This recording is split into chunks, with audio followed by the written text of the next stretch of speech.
কাছে হাজারো শুকরিয়া যে আল্লাহ পাক আমাদেরকে আবারও সুস্থ রেখেছেন। এই জন্য আল্লাহ পাকের কাছে হাজারো শুকরিয়া। কিন্তু আজকে যে আমি কথাটি বলবো, বাউল শিল্পী আবুল সরকার যে কথাগুলো বলেছে আল্লাহকে নিয়ে, কুরুচিপূর্ণ বক্তব্য প্রদান করেছেন, এবং যেগুলো আমি একজন মুসলিম হিসেবে আমার মুখ দিয়ে আসে না, আমি বলতে পারবো না।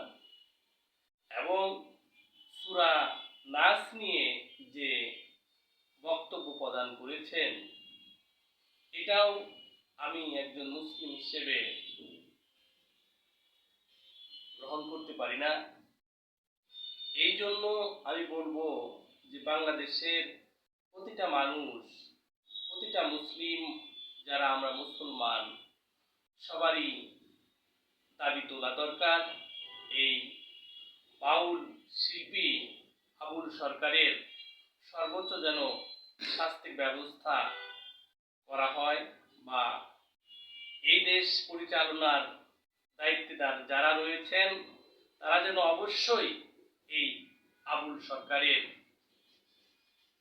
সর্বোচ্চ শাস্তির ব্যবস্থা করেন। আমি সর্বোপরি বলতে চাই, আল্লাহ পাকের কোরআনের বিভিন্ন জায়গায় উল্লেখ রয়েছে যে আল্লাহ পাক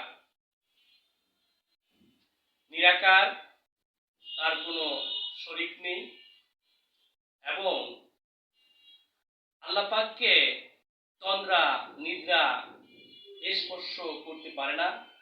তিনি নিজে খাওয়া দাওয়া করেন না, কিন্তু পৃথিবীর যত সমস্ত সৃষ্টি আছে, আশরাফুল মাখলুকাত থেকে শুরু করে প্রতিটা সৃষ্টিকেই আল্লাহ পাক খাওয়া দাওয়ার ব্যবস্থা করেন।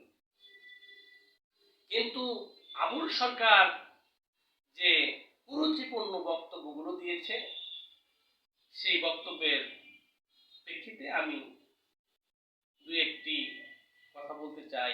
আল্লাহ পাক কোরআনে বলেছেন যে মহান আল্লাহ সৃষ্টি জগতের মালিক, তিনি নিরাকার, একক, তার কোনো শরীক নেই।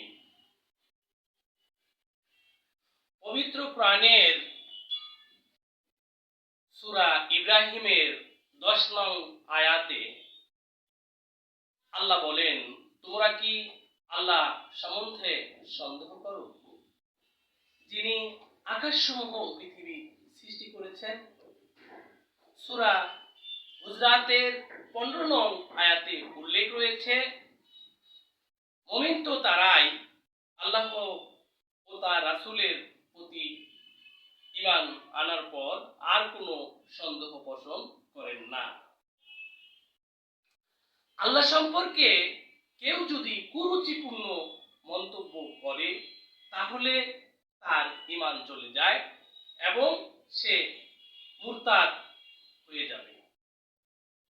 আমি এই আবুল সরকারের সর্বোচ্চ শাস্তির দাবি করছি, এবং মুসলিম হিসেবে যত জন ইসলাম সম্বন্ধে কুরুচিপূর্ণ বক্তব্য করবে, তাদের প্রতিবাদ ইনশাআল্লাহ যতদিন বেঁচে থাকবো ততদিন প্রতিবাদ করে যাব।